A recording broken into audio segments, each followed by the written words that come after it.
At narito naman ang mainit na balita mula sa mundo ng politika. Isang nakakagulat na pangyayari ang bumangon sa buong bansa. Si General Torre, isang matagal ng alalay ni President Kuting ng Norte Jr. ay nahulog sa matinding kontrobersya.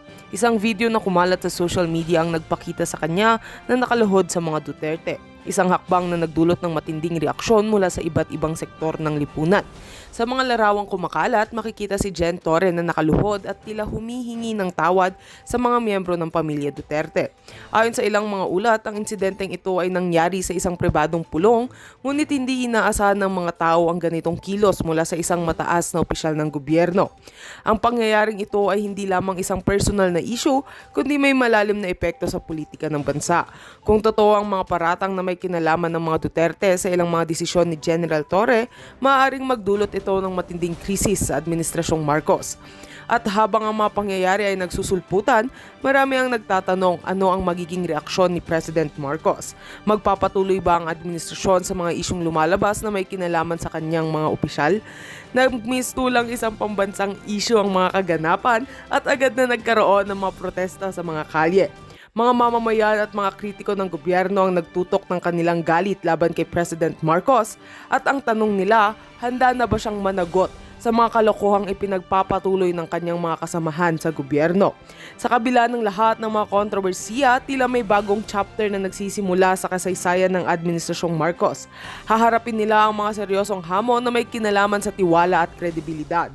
Ano ang magiging kahihitatan ng mga pangyayari? Abangan ang mga susunod na kaganapan. At heto nga ang mga balitang ating pagkakatutukan at kung bago ka pa lamang sa aking channel ay huwag kakalimutang mag-like, share and subscribe para updated ka sa aming mga bagong balita dito sa Tatak Pinas.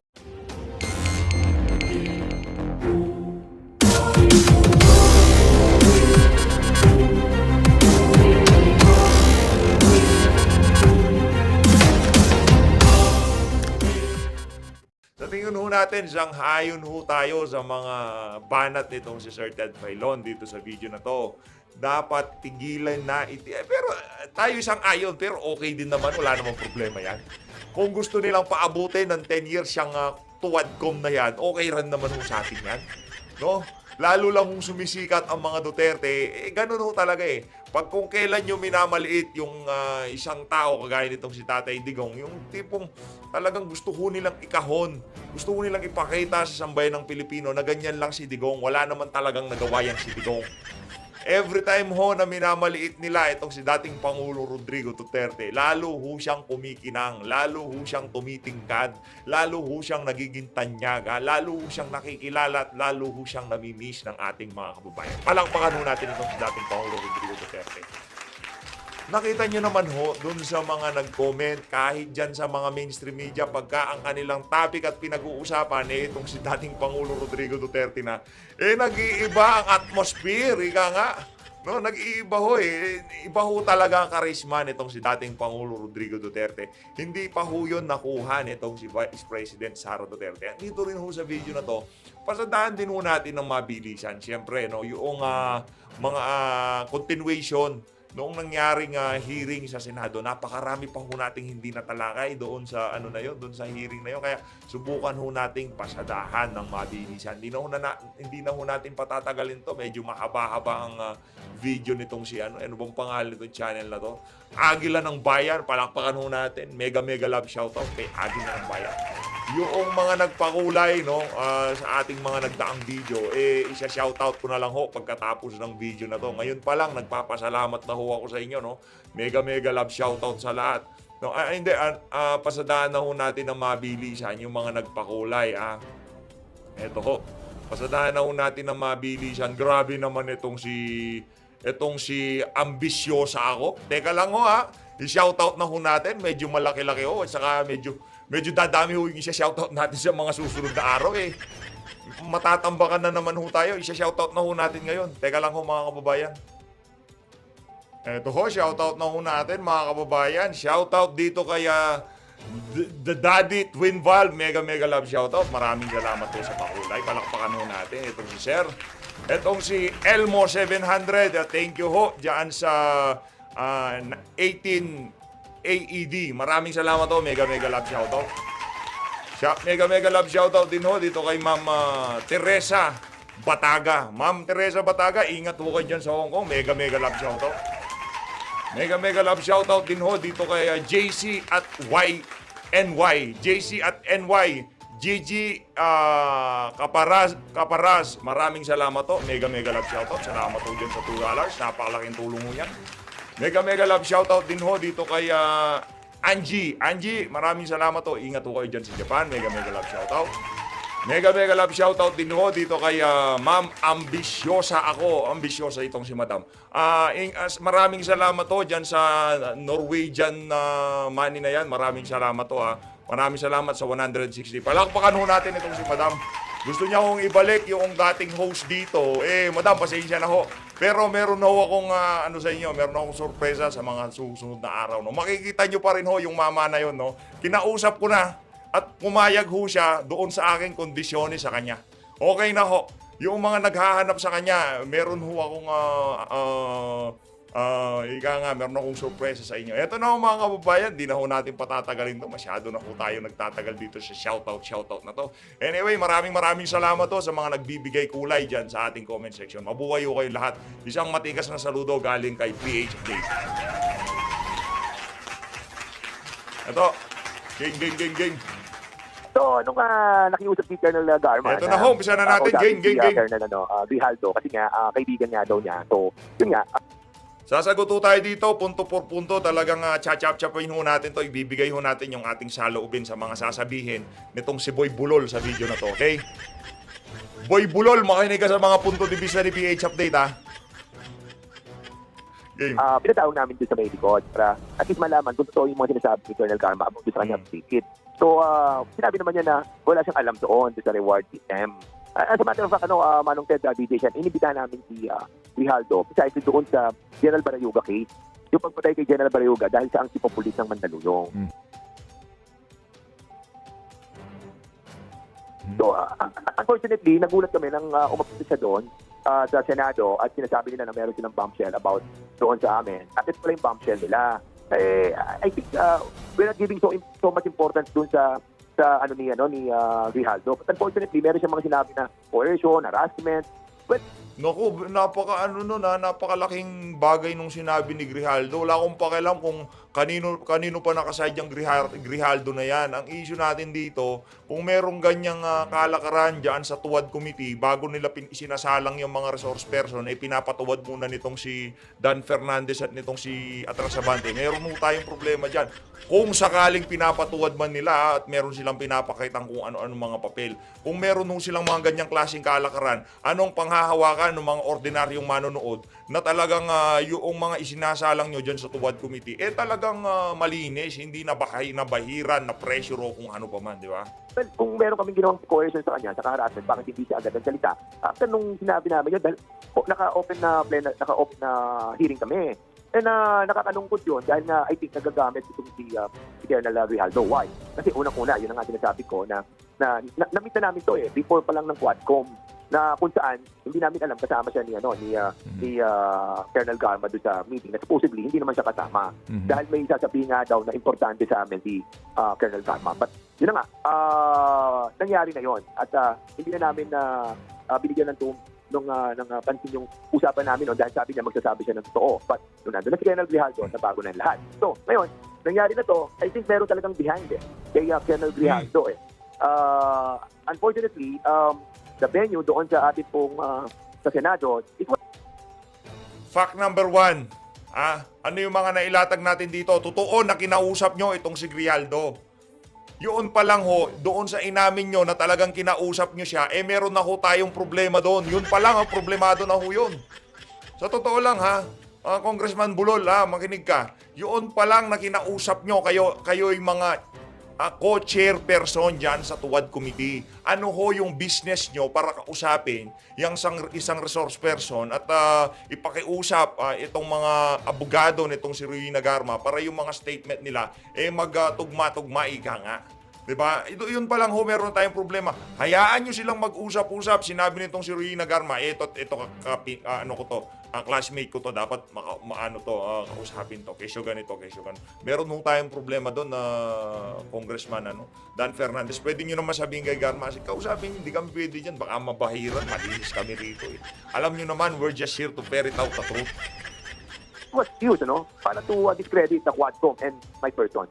So, para lang mas klaro, kasi ang sabi niya, na siya Alam nyo mga kababayan, kaya tayo dito sa PH Update, di tayo masyadong nagpapabigo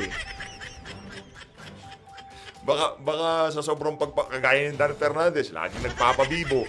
Yan tuloy na pala, di ba? Kaya mas mainam ng relax lang.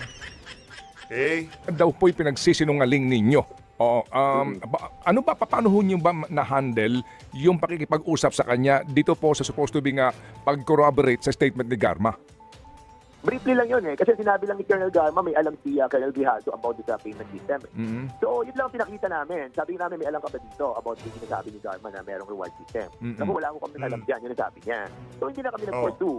Kasi nga kami betting kasi binigyan natin niya kung talagang totoo yung sinasabi. So hindi sa mga betting yan si Colonel Grijaldo. So yung mga pinagsasalita dyan sa Tuwad Committee, binibet muna nila. Chine-check muna kung totoo sinasabi kasi pagka hindi magko-corroborate kay Garma yan, hindi yan pagsasalitain. Hindi yan magko-corroborate hindi yan tutugma doon sa mga sworn affidavit, yung iniyakan ni Garma Kaya dapat dumaan muna sa napakatinding betting process yung mga magsasalita dyan sa Tuwad Committee. But unfortunately, sinabi niya wala siyang alam. So we stop. We stop right there. Opo. So, yan po ang inyong pahayag dito po sa sinasabi nga ni Grijaldo. Si Grijaldo ho ba ay iimbitahan pa ninyo sa next hearing ninyo? Yes, oo, iimbitahan namin siya. Kasi nga hindi pa nga tapos Of course. kay Barayuga At doon siya involved dahil di pa pulis siya noon. Tapos we are trying to find out yung mga report tungkol doon sa investigasyon ng pagkamatay sa Mandaluyong na kung saan siya ang chief of police. Yun ang issue niya Kaya nga nagtataka kami dahil nga hindi naman napapag-usapan na siya doon sa Kongreso, then dadali andun siya para, well, basically, tirain yung Quadcom.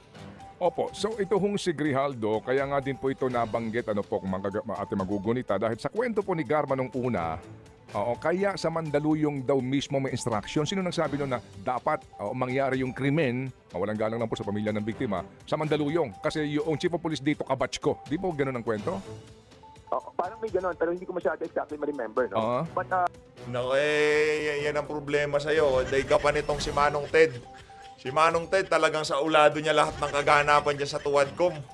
Talagang grabe tinatawag yung committee nyo na Tuwad Committee. Kasi ang dating lahat ng humaharap dyan, kailangan humunang tumuwad dyan sa mga chairperson Diba? Yun ho kasi mga ganong klaseng bagay. Hindi ho nila mapipigilan yun. Kumbaga, kahit anong pagtatakip ang gawin itong mga individual na to, doon sa kanilang mga ginawang kalokohan, lalabas at lalabas yan. Yung kay Ruina Garma, hindi pa ngayon, pero lalabas at lalabas yan. At kung sakaling lumabas yan, may kalalagyan itong si Bulol at itong si Banal na Aso. ang pagkakaalam ko, si Colonel Grijaldo from Region 7, I think, na-transfer siya dyan sa Mandaluyong. And then, yung assassination kay General Barayuga. Okay, sige po. So, kailan po ang inyong next hearing po, Congressman Dan? At ano po specific ang topic ito kasi nga Quadcom po kayo? November 6, Manong, EJK, saka, dangerous drug. Dangerous drug. Medyo matagal-tagal to November 6 pa ho. Hindi pa pwedeng bukas na bago November 1? Tirahin na natin yan. Baka tirahin pa ng iba. Diba? Game na tayo. Ito si Grijaldo. Sir mag-ano ka muna, mag-sick leave ka muna. Kaya paternity leave ka muna kung sakaling sabi mo, nanganak yung misis mo, kung ano pa man yan. Pero huwag kang dumalo dyan sa Tuwadcom. Sigurado, parang nakikita ko na itong si Atrasabante. Yung baba niya, medyo nanginginig-nginig pa yan pagsasabihan ka. Yang si Paduano, magtatumbling sa gitna yan, sigurado. Then, 100% yun ang magiging senaryo sa susunod na Tuwad Committee hearing. Yung mga chairperson ng iba't ibang mga committee na yan, sabay-sabay ho silang tatayo at tutuwad. Drugs, saka I think yan yung kila Jimmy Guban, and then yung Pogo as well, about doon sa immigration, paano nakapasok yung mga mga pogo na to. Okay. Congressman, ano po ang inyong assessment po? Kayo ba'y nanood kahapon? Kung nanood po kayo, gaano kahaba napanood po ninyo? At anong parte ho ng hearing? Napanood ko yung tungkol doon sa DDS na binanggit niya na nagtayo siya ng sariling DDS. Tapos yung in-encourage yung mga Walang binabanggit na DDS, Brad. Hindi nga binanggit ni isang beses, hindi ko narinig na binanggit ni Tatay Diggs ang DDS na yan. Kayo pagka naririnig nyo yung DDS, medyo kinikilig-kilig kayo eh. Kasi alam nyo, pagka nandito kami, merong magko-content sa inyo. Kaso ang problema, pagka kino-content namin kayo, para kayong si Trillanes. Lahat ng nagko-comment sa baba, kulang na lang kung pwede lang kayong duduraan kayo eh. Di ba? Hindi, pasintabi ko sa mga nagmimerienda habang pinapanood ito, kumakain, naghahapunan, nag-aalmusal, nagtatanghalian. Pasintabi ko, nangingi ako ng dispensa sa inyo. Pero yung mga kababayan natin, kung pwede lang, di ba, itong mga individual na to, talagang babanatan nila to, turaan nila sa mukha eh. Kasi ang bababoy ho nila, kakausapin mo, source person, how dare you, Brad? Bakit nyo ginagawa yung kababuyan na yan? Wala na ho ba talaga? Kailangan talaga gawin nyo yan kay Grialdo, gano'n? yung mga kapulisan na encourage nila yung mga criminals to fight back. Medyo shocking sa akin yun eh. Medyo nasak ako doon eh. Na ito yung paraan para ma-neutralize sila. Oo, okay lang yun. Ayaan yun lumaban yung mga kriminal para maubos na. Kaming mga mababait na individual natatakot kami paggabi. Oo. Ikaw ba, sa bagay, yung mga anak mo o yung mga kamag-anak mo, meron nga palang mga service. Magaganda yung sasakyan. May mga, di ba, hindi basta-basta malalapitan. No? Anak yan ni Congressman, di ba? Pero kaming mga, ordinaryong Pilipino, takot kami sa karsada. Kasi commute kami, di ba? Pero kayo, gaganda ng mga chikot nyo. Tapos mga tawag dito, mga naka-bulletproof pa yan. Kaya ang yayabang yung protektahan ng kapakanan nitong mga kriminal na to. Ako, I encourage you. Ika nga ni Tatay Digong, lahat ng mga masasamang elemento. Pag matitiklo na kayo, lumabang kayo. Hablutin nyo kung mahahablot kayo. Para once and for all, matapos na yung istorya nyo sa daigdig na to. Kasi lahat tayo binigyan ng pagkakataon. Choice natin ang lahat ng gusto nating mangyari sa buhay natin. Choice natin maging masama, choice natin maging mabuti, choice natin maging pogi. Lahat yan, choice natin yan. Di ba? Gaya kung ang pinili mo maging masama, choice mo yon. Kung magugurgur ka, naku, walang problema, choice mo yun eh. Ganun lang naman ang buhay. Diretso lang, wag nating ito kasi mahilig magliku-liko itong mga to. Kasi yung karapatan daw ng mga kriminal. Anak man daw, kriminal yun eh. Ako, I encourage them to fight back. Hablot, kuha, laban, makipagkurutan, makipagsampalan. Lumaban kayo pag may matitiklo na kayo para matapos ng paghahasik nyo ng lagim sa mga ordinaryong Pilipino. Sila ng mga kapulisan. So, basically, kung titignan mo, merong may infusion eh. May infusion yung encouragement sa mga pulis na para to fight back. And isa pa, yung mga taking mga bad words, well, I think we have passed through that era eh. Yung mga pagmumura, and we want to put back the moral decency on the public officials, no? Yun, palakpakan natin, moral decency daw.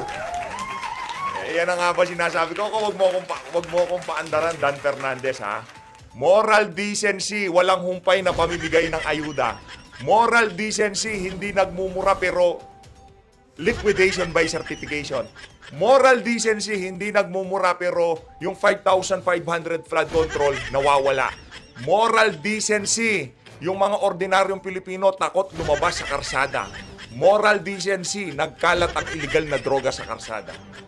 Doon na ako sa nagmumura, langya ka. Kay Tatay Digong na ako. Ibalik daw yung moral decency. Sabi ko naman sa'yo, magbabackfire lahat ng sinasabi mo dito sa interview na to.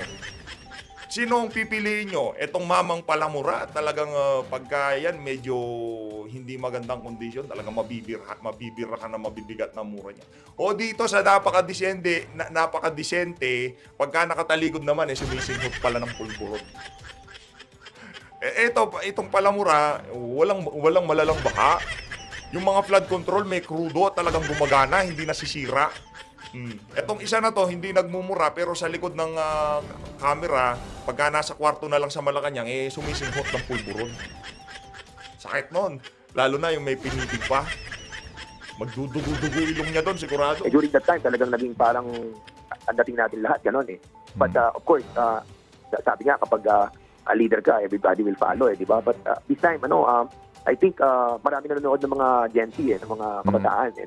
And they are talagang agas sa mga ganong klase ng mga words. And ako, Speaking of Gen Z, mahulog yung kubyertos. Nahulog yung kubyertos. Nahulog ang cellphone ko, nahulog. Meron laging meron lagi silang ganong word na sinasabi. Yung pagmumura tayo hindi lang tayo nasanay. Pero tayo, kung doon nyo na-express yung inyong mga saloobin, putrage, sabihin nyo, by all means, magmura kayo, wala akong pakialam sa inyo.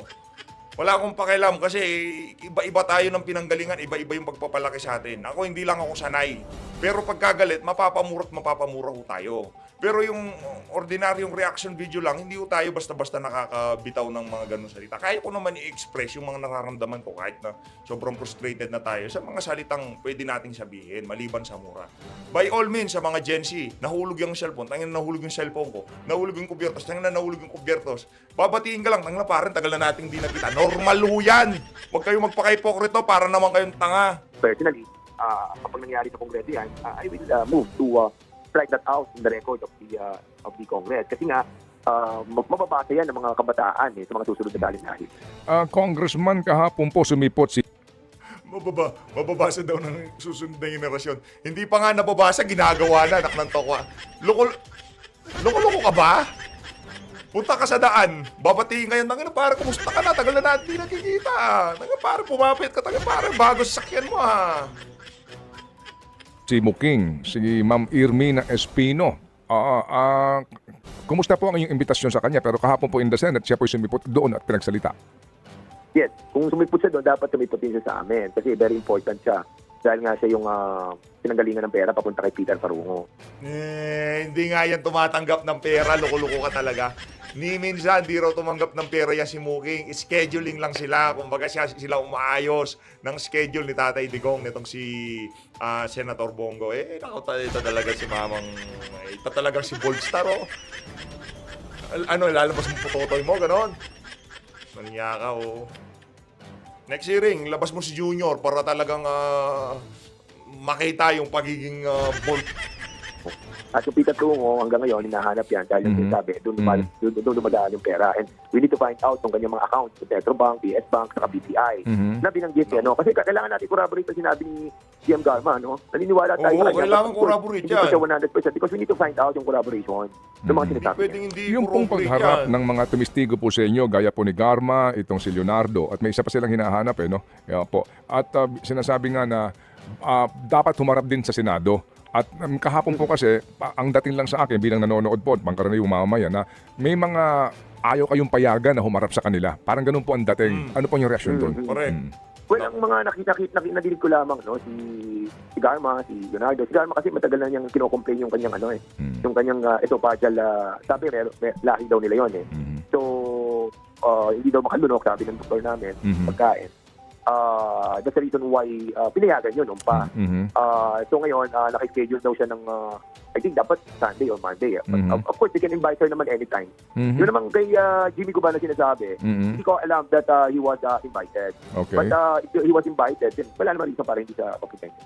Opo, Congressman Dan, ang dating po sa iba na yung hearing kahapon ay parang pabulaanan ang mga lumabas na informasyon sa hearing po na ginagawa ninyo. Ganun ba rin po ang inyo pong pananaw dito, gaya po ng sinasabi ng iba?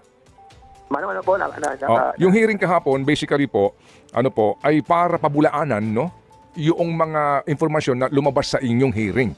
Opo, ganun po. Opo, ganun po ang direksyon. Sa pananaw ng iba ang direksyon na naging hearing kahapon. Ano po inyong take doon?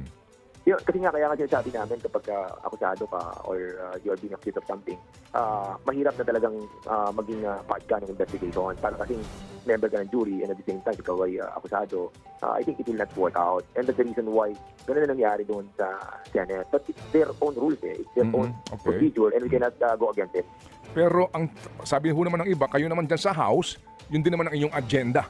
Opo, na talagang dikdikin ang dating Pangulong Duterte, kasama po ang kanyang mga kaalyado, dito nga po sa issue on EJK. Ano po ang inyong take doon? See? Maging yung mga kababayan nating nagkukomento dito kay Manong Ted Pailon. Ano kasi, hindi ho natin pwedeng sabihin na we're just here to ferret out the truth in aid of legislation para hindi na maulit. Alin hindi na maulit yung pag-upo ng isang Duterte sa Malacanang? Naku, yariho tayo dyan. Magkakaalaman at magkakaalaman, malalaman ng sambayan ng Pilipino kung ano nga ba ang pakay ng mga walang yang congressman to dyan sa kanilang tuwad committee na yan sa House of Representatives. Yun ang ate sigurado dito. Lloyd. Ilan naman po sa amin kung yung mga nababalitaan natin dati, mga chismis about sa mga patayan, bayaran. Now na may nagsalita, we have to pursue wherever it takes us, as long as there are people na nagsasalita and nagko-cooperate. Remember, ang nagsalita ang una dito yung mga PPL. Kasi sinabi nilang may binayaran sila ng tigit ng milyon. Nakatong pa yung 1 milyon, 3 milyon yun. Tapos it was corroborated by Warden Padilla, nila Jimmy Fortaleza. Tapos kinorroborate niya yun ni Teka lang, lahat ng binanggit mo na yon, si Fortaleza, Padilla, lahat yon nangangatugang tukot pagka kinakausap nyo. Tayo, minsan, hindi na natin kino-content kasi nauumay ho tayo sa mga kasinungalingan nitong mga ano. Pero next Tuwad Committee, susubaybayan ho talaga natin yan. Kung pwede ho nating i-live commentary yan, ila-live ho natin para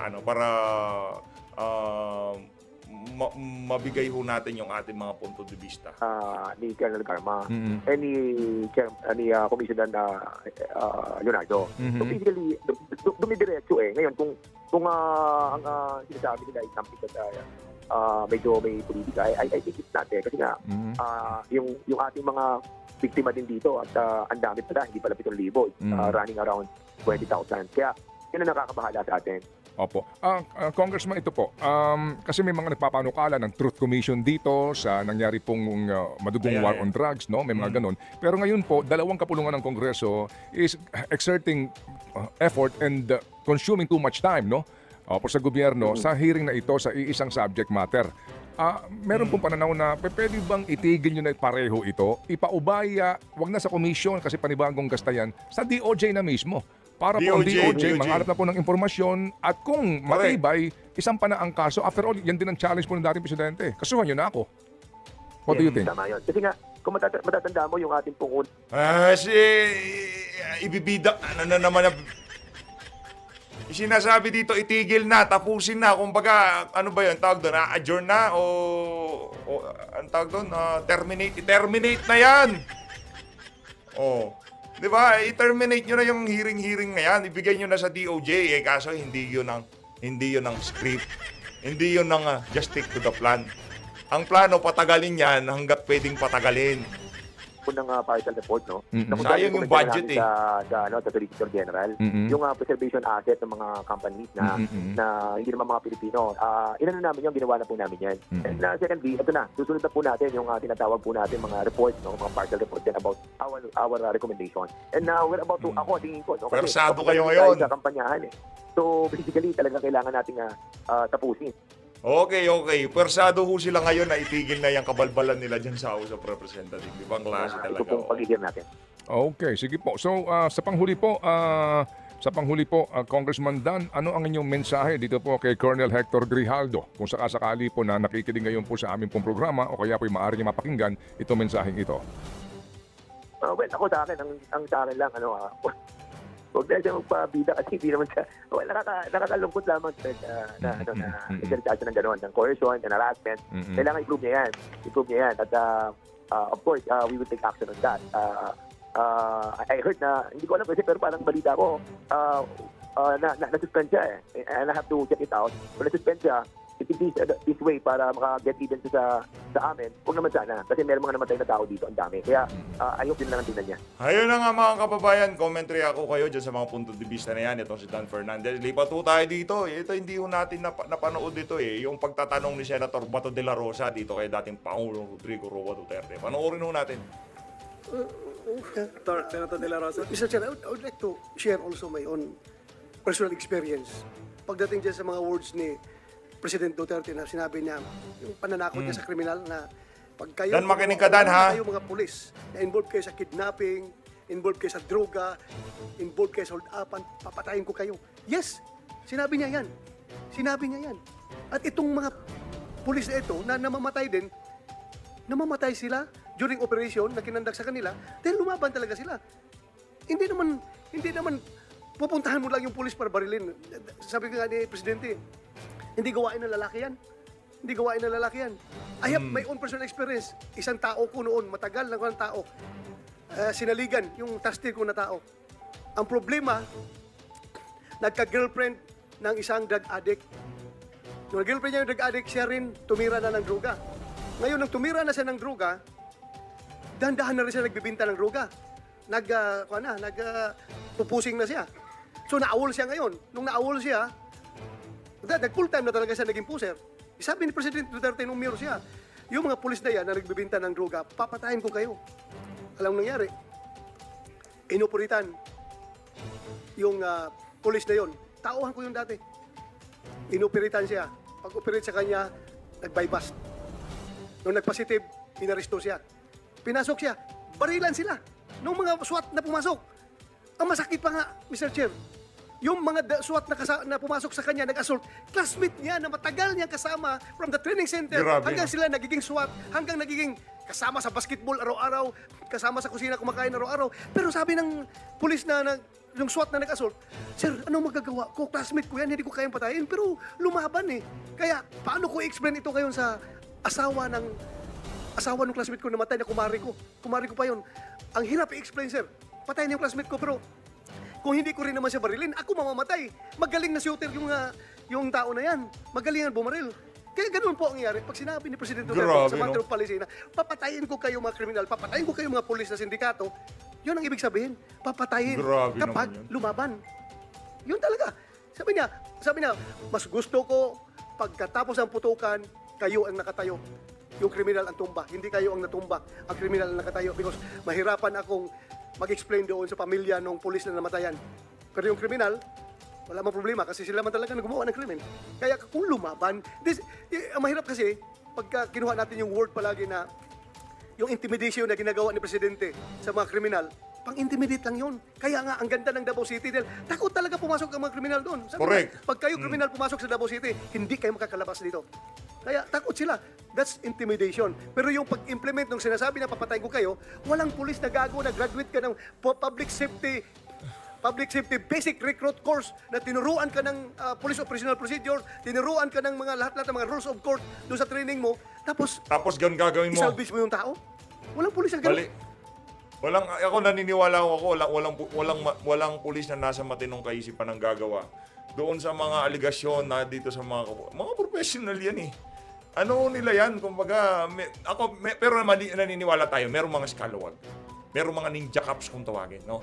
Yung tipong yung tinutukoy nitong si Senator Bato, yung girlfriend nila, talaga hong yung pag-ibig na yan, pagka hindi nyo na ano yan, hindi nyo na alam ang pag-handle dyan. Lalamunin kayo ng pag-ibig, no? Yung girlfriend niya, nagbato na rin siya. Ayun, yariho.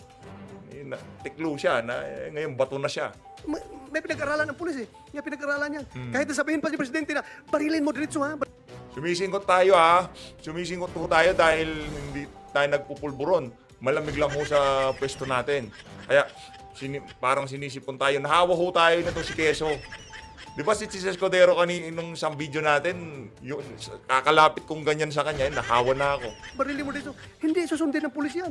Dahil alam nila what is tama at anong hindi. Kaya palagi lang na may misinterpret, na may misquote yung kanyang mga hyperbole, yung mga superlatives, yung mga ano pa yung mga pinagsasabi ni Presidente, just to send the message to the spine of the criminals na takutin sila. Yun po ang technique niya. Magaling yan siya sa magaling yan siya sa Saiwan eh. Magaling siya sa Saiwan, magaling. pang-iintriga Real hanggang yung mga kriminal mismo magbabarilan. Sila na lang mismo. At yun na ginawa niya double death squad, yung mga kriminal na Strategy. nagbabarilan. Salamat sa inyo. Correct. At wala nang trabaho yung police. Kayo na mga kriminal nagbabarilan dyan sa Davao City. To complete your story, Senator Bato, yung sa tauhan mo, if you can remember the time frame? Time period nung Nakalimutan. anong month, anong year?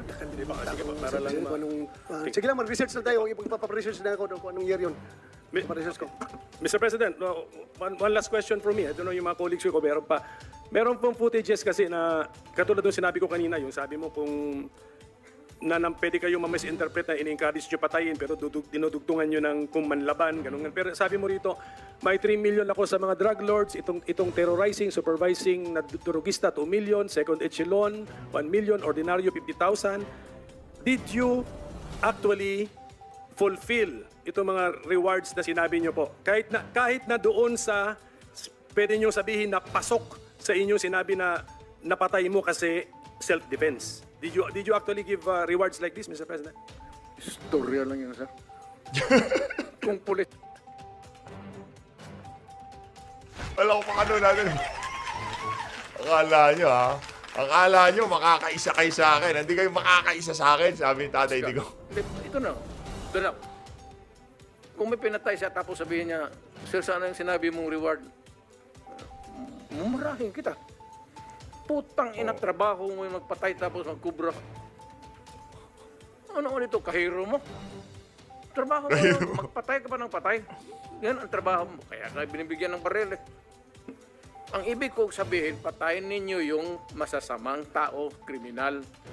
Wala akong sinabi na pumatay kayo ng inosente. Alam nila ng lahat. Yan sila. Naggalit ako pag Gigil ikaw eh. ang pulis, nag-abuso at may nagsumbong sa akin na binugbog ka ng pulis o pinatay mo yung asawa niya, putang ina kang pulis ka, may problema ka sa akin. Either maglayas ka, alam nila yan. Pag hindi, maabutan kita.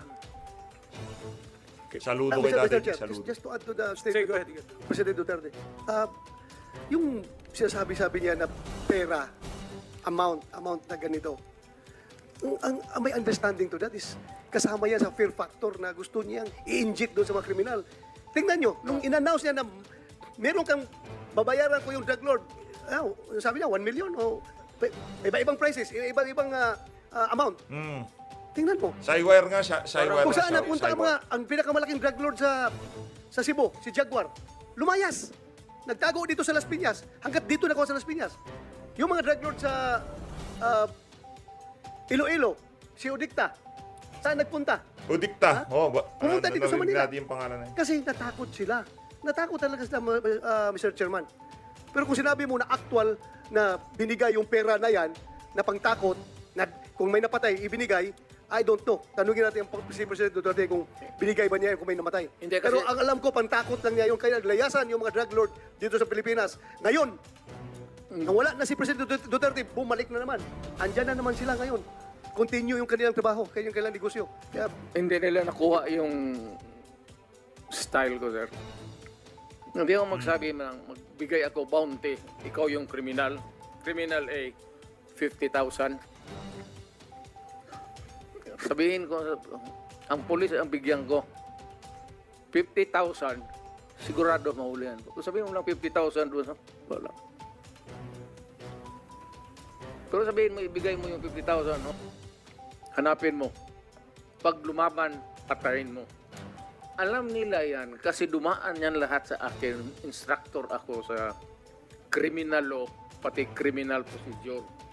Dumaan yan sila sa akin either sa klase or lecture. Alam nila lahat.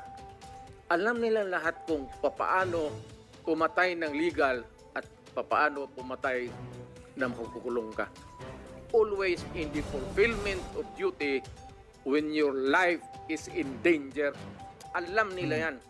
Pagkapulis ka, hindi lang basta-basta bumaril ka dyan. Only when you are enforcing the law at sabihin mo mag-surrender ka, pag ayaw mo mag-surrender, lapitan mo, you must overcome the resistance. Pagka nakaputukan kayo, Sinasabi ko sa IAS at sabihin ko uli ngayon, ang sinasabi ko sa pulis, huwag kayo umuwi dito sa mag-report sa akin na may tama ka. Galit ako, sabihin ko, bakit ikaw ang tinamaan? Putang ina. Anong klaseng pulis ka na? Alam nila yan. Yan sila na puro nang dumaan ng tipong pulis yan. Alam nila yan. Senator, ayaw kong makita yung pulis ko na matay. Kasi naaawa ako sa mga biyuda. Kaya lahat, alam na, ito, nandiyan sa lahat. Lahat ng pulis na mamatay sa Davao, pinupuntahan ko talaga. At yung mga biyuda nila, ayan sila, nandito harap-harapan. Yung mga biyuda nila, ginagawa ko casual sa City Hall para may pundo lang pagkain. Tanungin mo yan sila isa. Ganun yan. Pag nasuspende ang pulis, nung mayor ako, wala nang sweldo, ako ang nagbabayad. At pag may kaso, ako ang nagbibail ban. Pero kung abusado at kriminal, alam nila, napapatayin ko talaga sila. Alam nila yan. Palakpakan ho natin si Tatay Digong. Ang sarap. Ang ganda ng mga litanya niya na yun. Okay na sa akin yung medyo mabulaklak ang bunga nga, pero yung mga kriminal takot. Kaysa naman yung di nagmumura. Pero, di ba, pagkatalikod na yung sumisinghot ng pulburon. Takot. Alam ng buong Davao yan. Huwag na tayo ang pulahan.